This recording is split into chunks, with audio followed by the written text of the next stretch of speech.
Assalamualaikum warahmatullahi wabarakatuh. Pada video kali ini kita akan melanjutkan beberapa materi yang tertunda kemarin, yaitu yang kemarin kita sudah membahas tentang rangkaian logika. Kita sudah membahas terkait dengan gerbang logika AND, OR, NOT, AND, NAND, sama XOR, dan beberapa gerbang lainnya. Nah, untuk hari ini kita akan coba membahas teorema aljabar boolean, di mana fungsi dari teorema ini adalah untuk menyederhanakan suatu rangkaian gerbang logika atau suatu persamaan gerbang logika nantinya dari sebuah persamaan yang kompleks. Kita bisa menjadikan sebuah persamaan ini menjadi persamaan yang sederhana, dan nantinya bisa menjadi sebuah rangkaian alternatif yang bisa kita gunakan untuk menyederhanakan rangkaian. Oke, kita cari tahu apa sih teorema aljabar boolean. Jadi di sini ada 3 sifat dari teorema aljabar boolean. Ada 3 ya.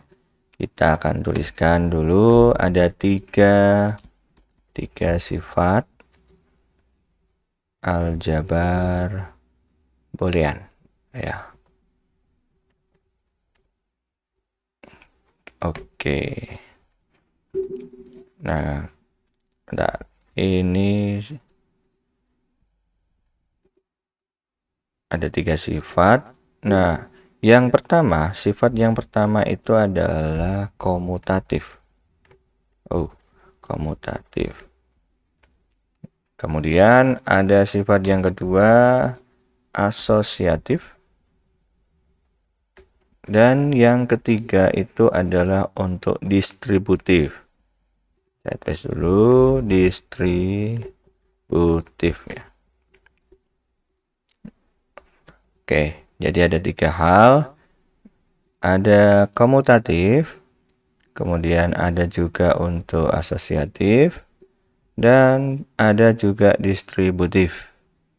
Jadi masing-masing ini ada fungsinya nantinya dalam penyederhanaan aljabar boolean. Dari komutatif dulu ya, kita akan membahas komutatif. Di sini untuk komutatif itu sederhananya adalah kita mencoba membuat penyederhanaan apa sifatnya ya. Sifat yang memenuhi sifat untuk hitung dua kondisi ya, dua bilangan. Ini untuk komutatif. Oke, ini untuk sifatnya kita akan menghitung. Ini ukurannya terlalu besar ya. Oke. Jadi ada komutatif itu digunakan untuk perhitungan dua bilangan yang menggunakan atau membuat terkait dengan peletakan atau pertukaran letak. Pertukaran letak antar bilangan. Jadi misalkan ya, saya punya untuk A dikali dengan B itu sama dengan B dikali A. Artinya di sini kalau kita punya suatu persamaan atau matematis di mana A dikali B itu kalau kita tukar letaknya, di mana B itu kita letakkan di depan, kemudian A itu di belakang, itu nanti akan sama saja. Ibaratnya kalau kita punya, anggap saja A itu adalah 2, B itu adalah 3. Jadi 2 kali 3 itu kan sama dengan 6. Nah, kalau misalkan ini saya balik, 2-nya itu di belakang, 3-nya di depan, itu akan sama saja ya. Jadi 3 kali 2 itu juga sama dengan 6. Nah, ini yang dinamakan untuk sifat komutatif, di mana sifat ini menghitung dua bilangan, pertukaran letak antar dua bilangan. Oke, ini untuk sifat komutatif. Lalu untuk sifat asosiatif itu seperti apa? Kalau sifat asosiatif itu dia operasi untuk 3 bilangan ya. Operasinya untuk 3 bilangan. Operasi 3 bilangan di mana dibuat atau ditambahkan dengan tanda bantu kurung. Ya, tanda bantu kurung kayak gini.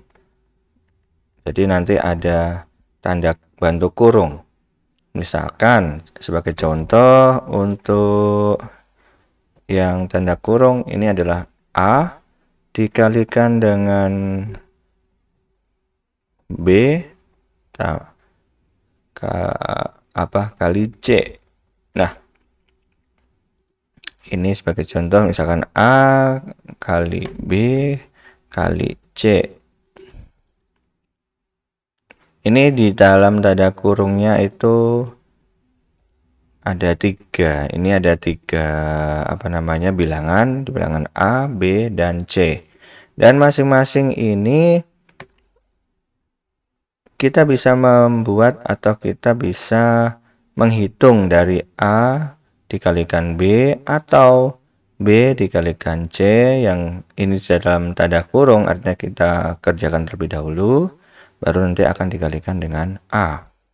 Jadi di A kali B kali C ini akan sama dengan, ya ini saya tulis dalam tanda kurung A kemudian dikalikan B baru dikalikan C.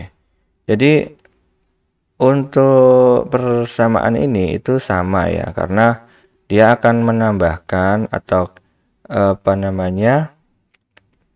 melakukan pengelompokan.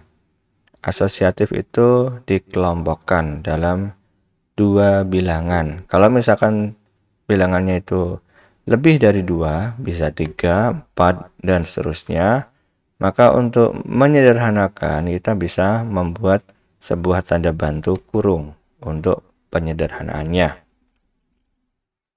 Dan ini untuk hanya berlaku ketika operator yang digunakan itu 1.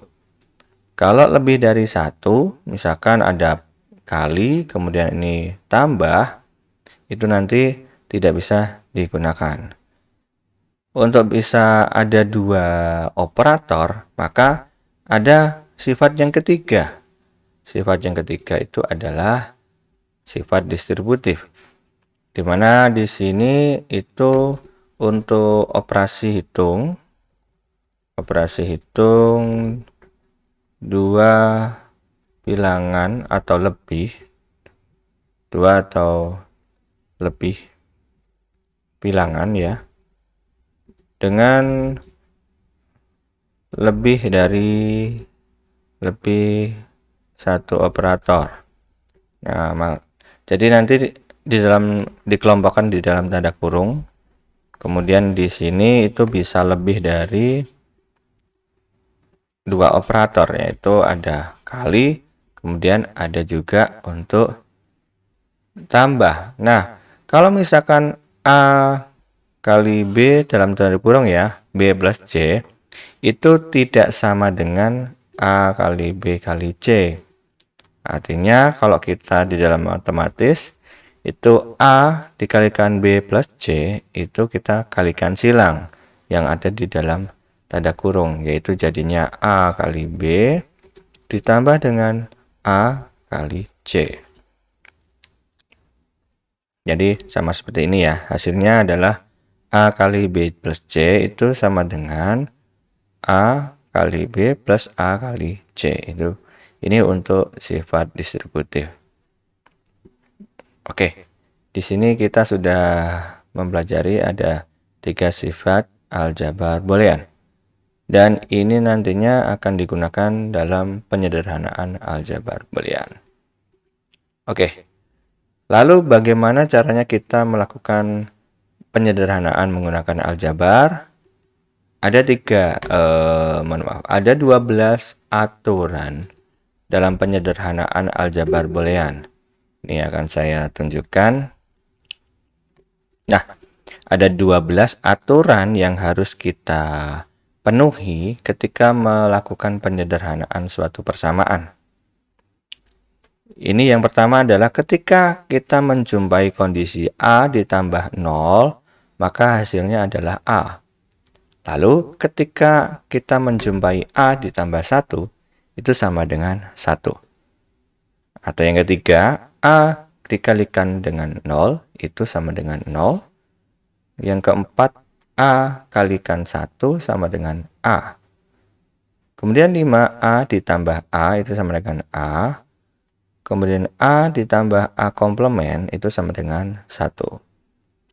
Dan seterusnya, ini nanti kita gunakan atau kita patokkan sebagai rumus ya. Rumus nanti ketika mau melakukan penyederhanaan.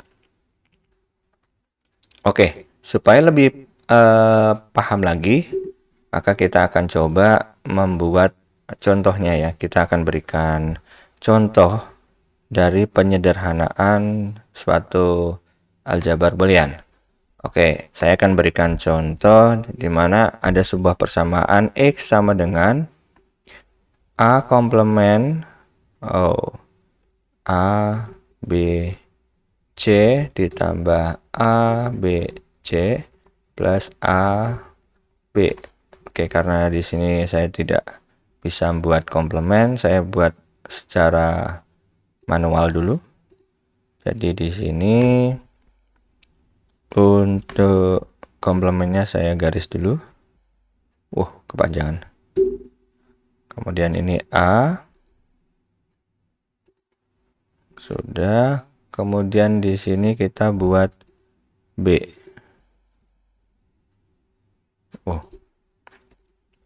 Nah, teman-teman bisa lihat di sini ada persamaan X sama dengan A komplement B komplement C ditambah dengan A komplement B C ditambah A B komplement. Nah, di sini itu kita harus menyederhanakan suatu persamaan yang kompleks ini menjadi persamaan yang lebih sederhana. Caranya bagaimana? Maka kita coba cek. Untuk menyederhanakan suatu persamaan, kita membutuhkan bantuan. Apa bantuan yang tadi kita bahas, yaitu 3 sifat yang kita bahas sebelumnya, yaitu 3 sifat ini ya. 3 sifat komutatif, asosiatif, dan distributif. Kalau kita menjumpai 3 bilangan atau lebih dari 1 operator, maka kita mengandalkan sesuatu atau kita buat tanda kurung terlebih dahulu ya. Nah, dengan cara kita ada sifat asosiatif, maka kita coba buat tanda kurung pada persamaan di sini. Kita cari persamaan yang mempunyai operator, mempunyai 3 bilangan. Nah, di sini kan ada 3 bilangan yang sama. Ada ini. Kita lihat ya.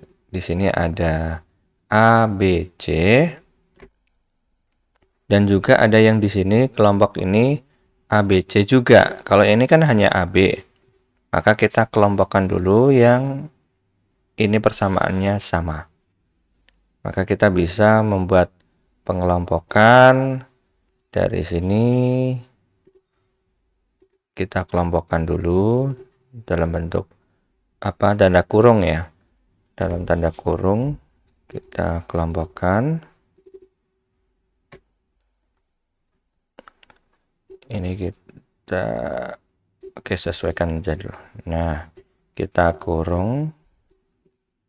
Kita sudah membuat asosiatif. Lalu caranya kita coba distributifkan ya. Kita distributifkan mana bilangan yang sama. Bilangan yang sama. Kita cek di sini. Bilangan yang sama itu ada A komplement, Ini juga A komplement, sama ya. B ini berbeda. Ada yang satu ini B komplement, yang satu B biasa. Kalau yang C ini sama, plus, sama ya.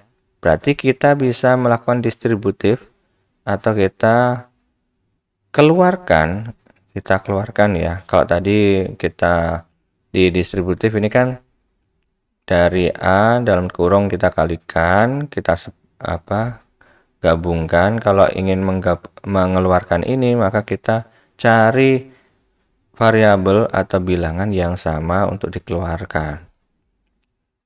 Sama halnya ya, kayak seperti ini.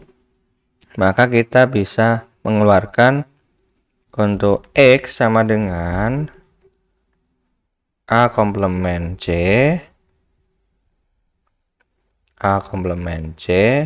terus di dalam tanda kurungnya adalah B komplement plus B. Ini kita tambahkan A, B. Oke, ini saya buat manual dulu. A komplement C, kemudian di sini B komplement dengan plus B, kemudian ini kita buat lagi sehingga ketemulah persamaannya adalah A komplement C, kemudian dalam tanda kurung B komplement plus B plus A B komplement. Oke, sampai di sini kita bisa menyederhanakan. Ada satu aturan yang tadi kita jumpai, yaitu B komplement plus B. Ini akan sama. Ini kondisi ini sama dengan kondisi yang nomor mana ini? Ini ya, nomor 5. Oh, nomor berapa ini? Oh, bukan ini. Nomor 6 nih. Oke. Nomor 6. Nomor 6 adalah A plus A komplement itu sama dengan 1 nilainya. Berarti di kondisi ini B komplement plus B sama aja ya. Ini kita dapat penyesuaian posisinya, ditukar letaknya. Ini sama saja dengan sifat dari komutatif, pertukaran letak. Di mana yang di sini aturannya A plus A komplement. Kita di sini juga sama, B komplement plus B itu sama saja karena ini hanya ditukar letaknya. Sehingga nilainya adalah 1. Nah, kita dapat hasilnya ini X sama dengan, kita tulis saja sini. Kita tulis lagi, gini aja supaya lebih cepat. Sehingga yang ada di sini kita tulis 1. Kita gantikan 1 ya. Kita gantikan 1. Oh, ini geser. Nah, didapatkan X sama dengan A komplement C kalikan 1 plus A B komplement. Nah, di sini kita bisa sederhanakan lagi. Kita lihat untuk yang posisi ini A komplement C kalikan 1 itu bisa disederhanakan dengan cara kita lihat di aturan di sini. Kita dapat nih, ada di aturan nomor 4, di mana A kalikan 1 sama dengan A. Kita anggap saja A itu adalah A komplement C. Jadi, dua bilangan ini kita jadikan 1. Yang kita anggap aturannya adalah A di sini tadi ya. A itu isinya adalah A komplement C. Dikalikan 1 hasilnya A. Sehingga kita dapatkan ini 1 menjadi hilang. 1 hilang. Sehingga tersisa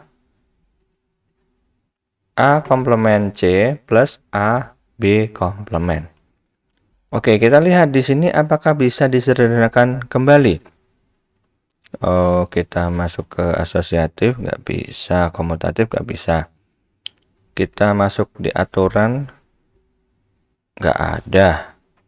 Nah, oke, berarti kalau misalkan memang tidak ada, yang bisa disederhanakan lagi, ini adalah nilai terakhir atau nilai paling sederhana yang bisa kita dapatkan dari penyederhanaan. Nah, ini adalah hasil penyederhanaan dari suatu persamaan X sama dengan A komplement B komplement C plus A komplement BC plus A B komplement. Nah, ini adalah hasilnya. Oke. Nah, untuk bisa memahami kembali lagi, maka saya akan memberikan latihan soal di mana ada 4 soal, nanti bisa teman-teman kerjakan. Untuk soalnya ini saya tuliskan terlebih dahulu. Nah, kita lihat. Oke, benar.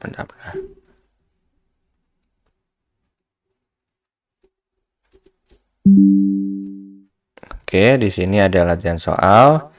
Silakan teman-teman bisa mengerjakan latihan soal ini, dan nanti bisa teman-teman hasil dari pengerjaannya nanti ini teman-teman kumpulkan di e-learning. Oke, jadi nanti kalau misalkan ada pertanyaan lainnya bisa ditanyakan di kolom komentar.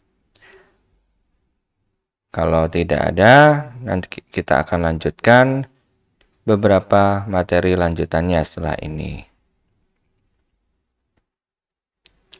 Oke.